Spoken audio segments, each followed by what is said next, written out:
नमस्कार मित्रों, मैं कान्हा राम सैनी मेरे YouTube चैनल संस्कृत ज्ञान गंगा में आपका स्वागत करता हूं। लघु सिद्धांत कौमुदी का हम अध्ययन कर रहे थे और लघु सिद्धांत कौमुदी में हम अक्ष संधि प्रकरण पढ़ रहे थे। अक्ष संधि प्रकरण में हमने अब तक यण संधि, अयादि संधि और गुण संधि का विस्तृत अध्ययन कर लिया था। उसके बाद में हमारे वृद्धि संधि चल रही थी और वृद्धि संधि के लगभग सभी सूत्र और वार्तिकों का हमने अध्ययन कर लिया था। केवल मात्र एक वार्तिक ही वृद्धि संधि में शेष रही थी। उस वार्तिक का आज हम इस वीडियो में अध्ययन करने वाले हैं। वो वार्तिक है प्र वत्सतर कंबल वसन वसनान दशानाम ऋणे। ये वार्तिक, इस वार्तिक का यदि हम विखंडन करते हैं तो ये शब्द निकल करके बाहर आते हैं प्र वत्सतर कंबल वसन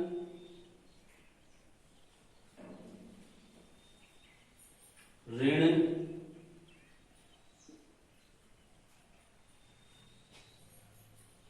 दशानाम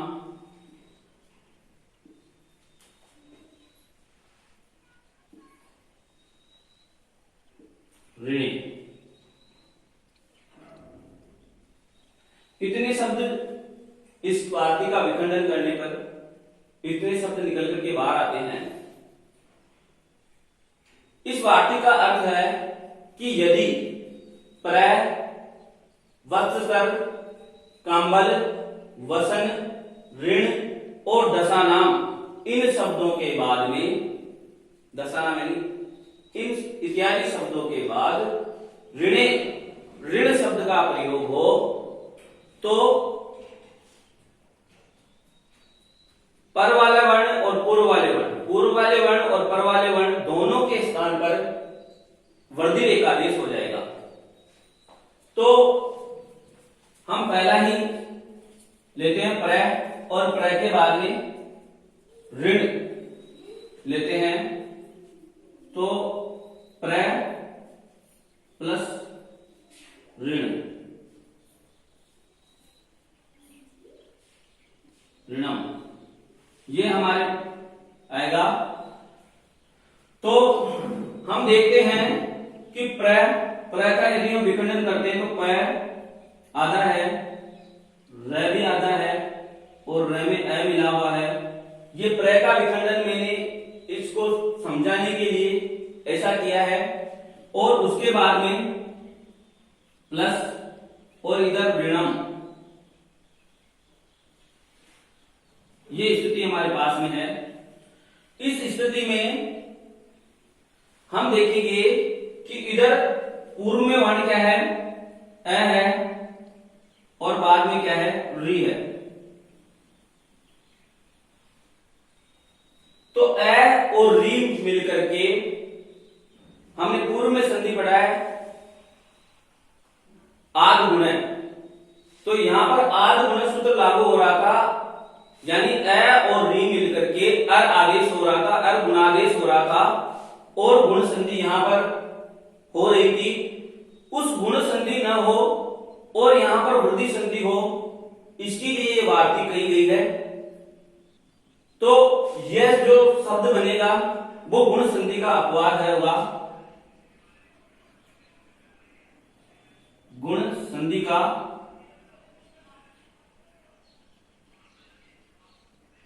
अपवाद। ये गुण संधि का अपवाद क्यों है? क्योंकि अ और री मिलकर के आद गुण है। इस सूत्र से अर आदेश हो रहा था, अ गुण हो रहा था और इस पूर्ण से र हो रहा था। इस प्रकार अर आदेश हो रहा था, वो न होकर के यहां इस वार्तिक के द्वारा यहां पर अ और री मिलकर के वृद्धि रेखादेश हो जाएगा। तो इसीलिए यह गुण संधि का अपवाद है।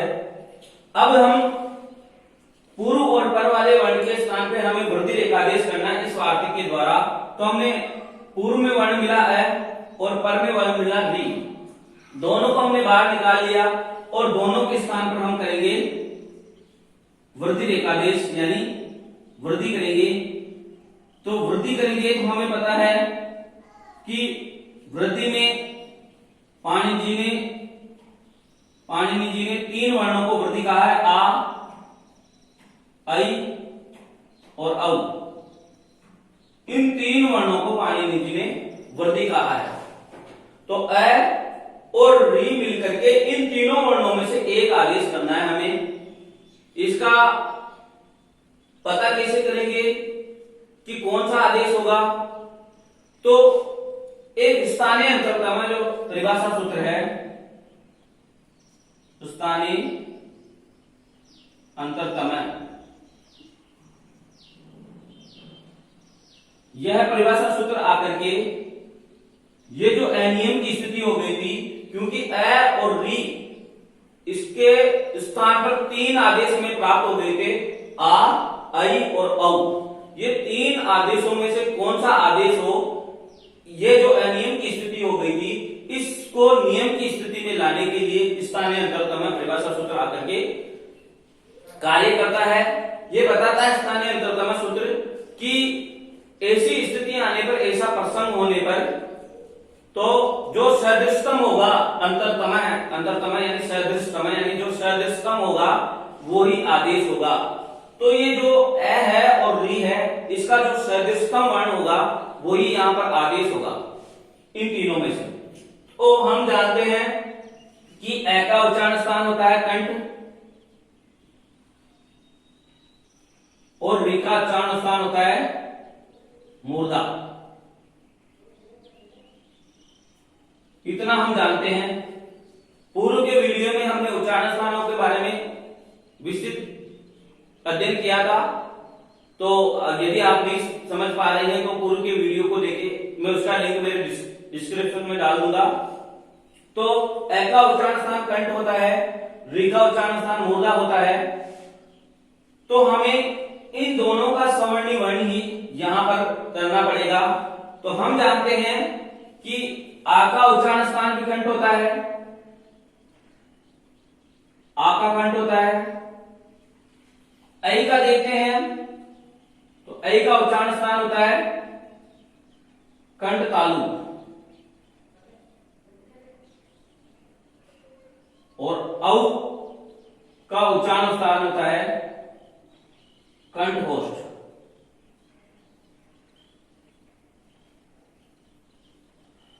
तो हमें अ और री के उच्चारण स्थान के द्वारा सवर्णी का देखना पड़ेगा, सवर्णी वर्ण को देखना पड़ेगा इन तीनों में से। तो हम एक ही दृष्टि से यदि सवर्णी ढूंढते हैं तो अ का उच्चारण स्थान कंठ होता है। तो हम देखेंगे कि आ के अंदर भी कंठ आ रहा है, ऐ के अंदर भी कंठ आ रहा है और औ के अंदर भी कंठ आ रहा है। तो हम एक ही दृष्टि से निश्चित नहीं कर पाएंगे कि कौन सा हमें वर्ण ग्रहण करना चाहिए, किस वर्ण को आदेश करना चाहिए। हम बाद में री की दृष्टि से देखेंगे तो री का उच्चारण स्थान होता है मूर्धा। तो यहां आ में मूर्धा नहीं आ रहा, ऐ इसमें भी मूर्धा नहीं आ रहा और औ इसमें भी मूर्धा नहीं आ रहा। तो हम देखेंगे कि यदि हम औ को ग्रहण करते हैं तो जो री के 2 अगुण हैं, यानी कंठ भी नहीं है री में उच्चारण स्थान में और मूर्धा ओष्ठ भी नहीं है, इन दोनों का ग्रहण हो जाएगा। यदि हम आई को ग्रहण करते हैं तो कंठ भी नहीं है और इसमें तालु भी नहीं है री में उच्चारण स्थान में। तो इस प्रकार इसमें को भी ग्रहण करने में 2 अगुण ग्रहण हो जाएंगे और आ का ग्रहण करने पर एक ही अगुण ग्रहण होगा कंठ, जो री में नहीं है। तो सदृशतम जो वर्ण हुआ इन तीनों में से, वो सदृशतम वर्ण इन दोनों का आ ही होगा। तो यहां पर जो ये तीनों प्राप्त हो रहे थे हमें, तीनों के स्थान पर एक ही आदेश हो जाएगा, वो होगा आ। एक ही वृद्धि आदेश हो जाएगा और वो हो जाएगा आ, इन दोनों के स्थान पर। अब यहां पर एक सूत्र आएगा पूर्ण रपर है, पूर्ण रपर है।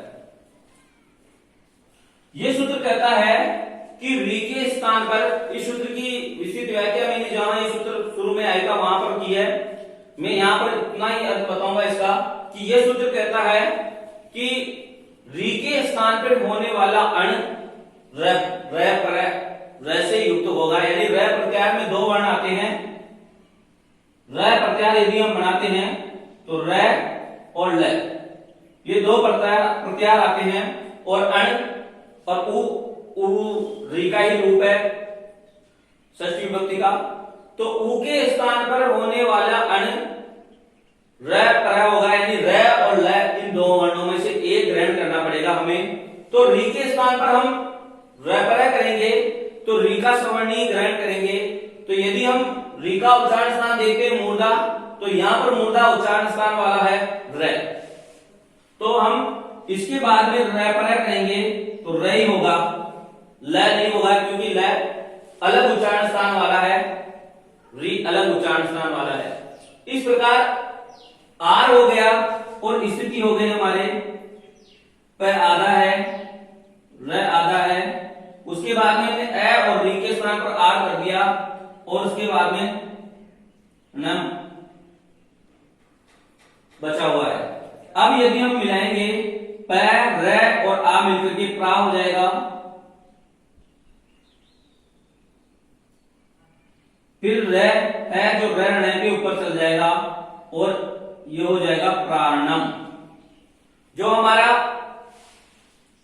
पहला जो शब्द बना है प्र प्लस ऋणम, इससे प्राणम। प्राणम का अर्थ होता है उत्तम ऋण, और प्राणम का अर्थ होता है उत्तम ऋण।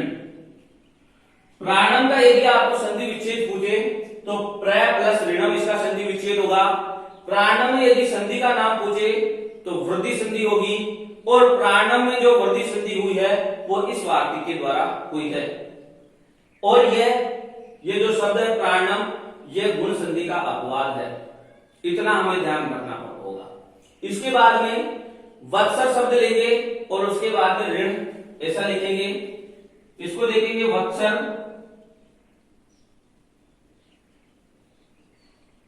वत्सकर प्लस ऋणम,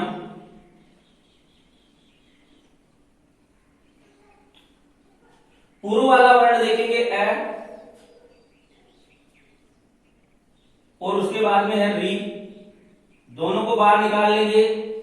यहां भी ए और री मिलकर के गुण एकादेश हो रहा था, लेकिन गुण एकादेश न होकर के इस वाक्य के द्वारा यहां वृद्धि एकादेश हो जाएगा, और ए और री मिलकर के हमने यहां समझ लिया कि आ होगा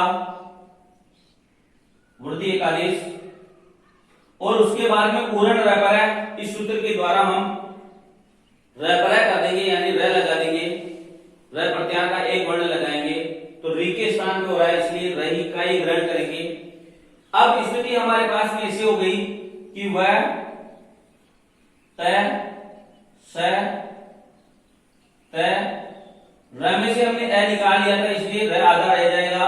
इधर से हमने री निकाल लिया था, उसके बाद में णम ये बचा। अब हम यदि यहां इसको मिलान करेंगे इसका, तो हमारे जो रूप बनेगा मिलकर के वो बनेगा वस्त्राणम,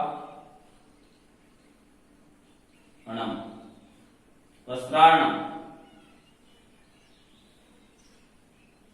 वस्त्राणम का यदि हम अर्थ देखते हैं इस शब्द का, तो इस शब्द का अर्थ होता है बछड़े के लिए, बछड़े के लिए लिया गया ऋण।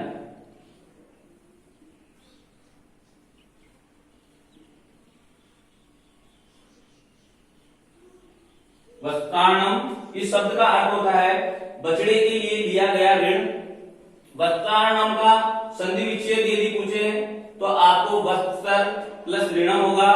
यदि आपको इसमें संधि का नाम पूछे तो वृद्धि संधि होगी, और यदि आपको ये पूछे कि किसके द्वारा वृद्धि संधि हुई है तो इस वाक्य के द्वारा यहाँ पर इसमें वृद्धि संधि हुई है। और ये जो शब्द है यह भी गुण संधि का अपवाद है, क्योंकि ए और री मिलकर के यहाँ गुण प्राप्त हो रहा था, परंतु इस वाक्य के द्वारा यहाँ पर वृद्धि एकादेश हुआ है। इसके बाद में यदि हम तीसरा आगे का उदाहरण लें तो इसमें दिया हुआ है कंबल प्लस ऋणम। कंबल प्लस ऋणम, यहां ल के अंदर ए है पूर्व में और ऋण, दोनों को बाहर निकाल लेंगे। एक है पूर्व प्रयोग, रेखादेश कर देंगे दोनों के स्थान पर, तो ए और ऋण मिलकर के आ ही आदेश होगा, हमने पूर्व में जान लिया था। और पूर्ण रपरा से रेखा ग्रहण हो जाएगा। स्थिति हमारी ये हो गई कि ल यहां पर आधा है कंबल में और आगे णम बचा हुआ है, मिलाएंगे हम तो ला हो जाएगा। ल में आ मिलकर के कमला, र ऊपर न के ऊपर चला जाएगा और जो रूप बनेगा वो बनेगा कमलाणम। कमलाणम शब्द का यदि हम अर्थ देखते हैं तो इसका अर्थ होगा कंबल का ऋण।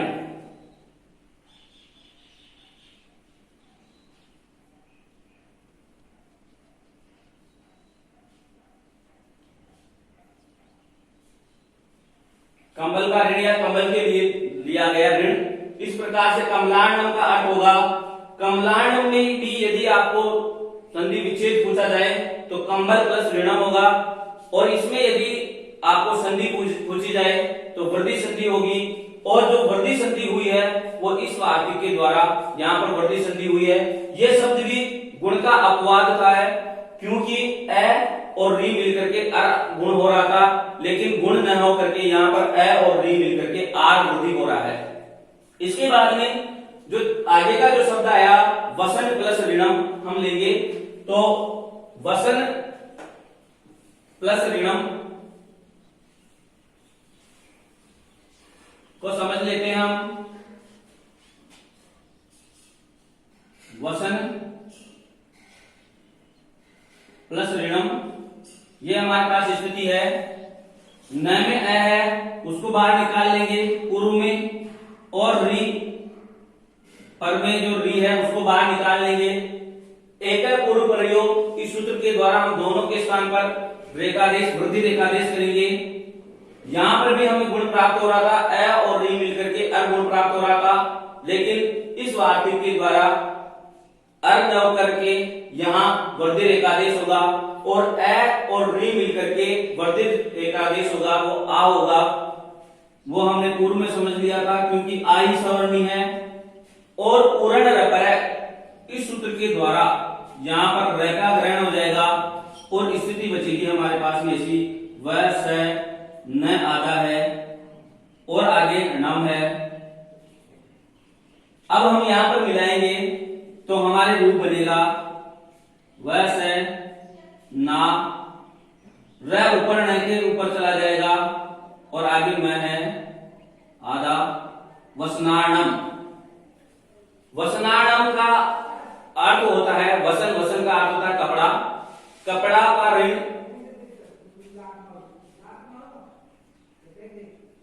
कपड़ा का ऋण, ये वसनाणम शब्द का अर्थ है।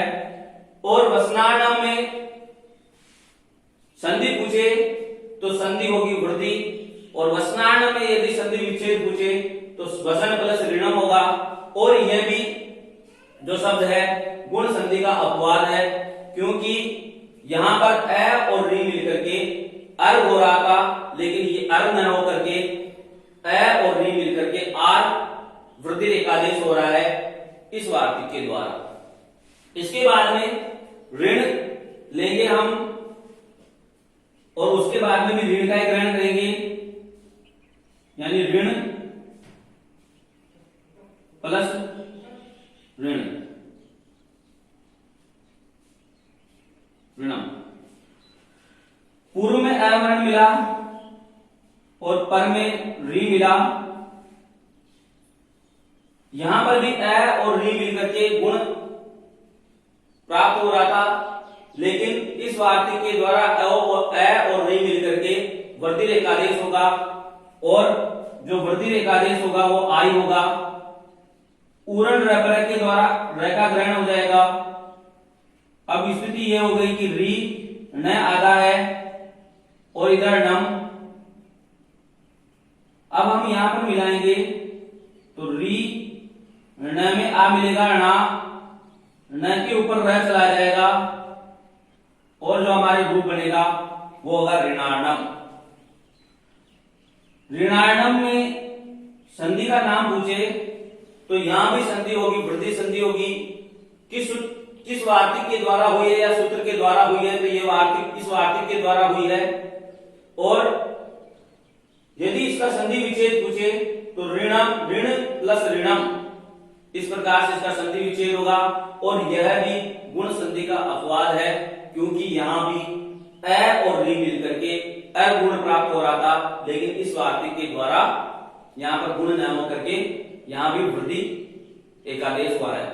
इसके बाद में हम एक और जो शब्द बचा है उस शब्द को समझ लेते हैं। वो शब्द है, यहां लिख देता हूं मैं, इसकी कोई आवश्यकता नहीं है। अब एक और शब्द है दस प्लस ऋणम।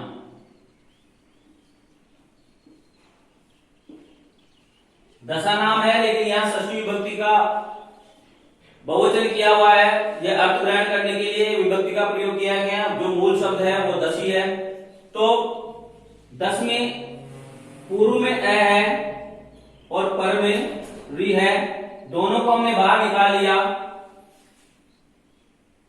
हम यहां भी देखते हैं कि अ और री मिलकर के अर गुण प्राप्त हो रहा था, लेकिन इस वार्तिक के द्वारा निषेध होकर के दोनों के स्थान पर, दोनों वर्णों के स्थान पे, पूर्व वाला वर्ण और पर वाला वर्ण दोनों वर्णों के स्थान पर वर्धित एकादेश हो जाएगा। और जो अ और री मिलकर के वर्धित एकादेश होगा वो आई होगा। हमने ये पूर्व में समझ लिया था।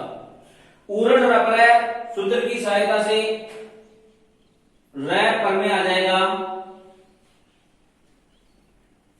उसके बाद में स्थिति हमारे पास ये बची कि द स आधा है, फिर आर हो गया और फिर नम। इसका इस जगह यदि हम मिलाते हैं तो द स में आ मिलकर के दशा ऋण के ऊपर चला जाएगा और जो रूप बनेगा हमारे दशार्णम, ये रूप बनेगा। दशार्णम शब्द का यदि हम अर्थ देखते हैं तो दशार्णम शब्द का अर्थ होता है 10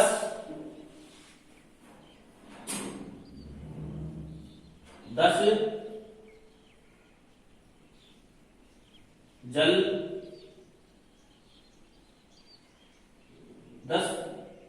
10 प्रकार के जल वाला देश, 10 प्रकार के जल वाला देश विशेष।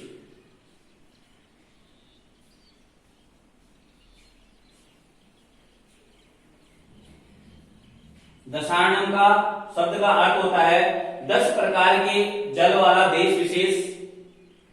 तो यदि दशार्णम में आपको संधि का नाम पूछे तो वृद्धि संधि होगी। दशार्णम में यदि आपको संधि विच्छेद पूछे तो 10 प्लस ऋणम होगा। और ये जो वृद्धि संधि हुई है ये किस सूत्र या वार्तिक के द्वारा हुई है, तो वत्सर कंबल वसानाम दशानाम ऋणे, इस वार्तिक के द्वारा यहाँ पर वृद्धि संधि हुई है। और जो ये शब्द है यह भी गुण संधि का अपवाद है। इस प्रकार से जो ये पूरी वार्तिक है ये गुण संधि का अपवाद है, क्योंकि इस वार्तिक में जितने भी जो शब्द पढ़े हुए हैं वो उनमें गुण संधि प्राप्त हो रही थी और यहाँ गुण संधि का निषेध करके ये वार्तिक वृद्धि संधि करवाती है। इस प्रकार से इस वार्तिक को मेरे द्वारा समझाया गया है इस वीडियो में। यदि आपके ये जो मेरा वीडियो है वो पसंद आया हो तो इस वीडियो को लाइक करें, अधिक से अधिक शेयर करें मेरे चैनल को सब्सक्राइब करें। आज के लिए बस इतना ही। अब हम आगे के वीडियो में जो संधि है, नई संधि, उसको पढ़ेंगे। आज के लिए बस इतना ही। धन्यवाद।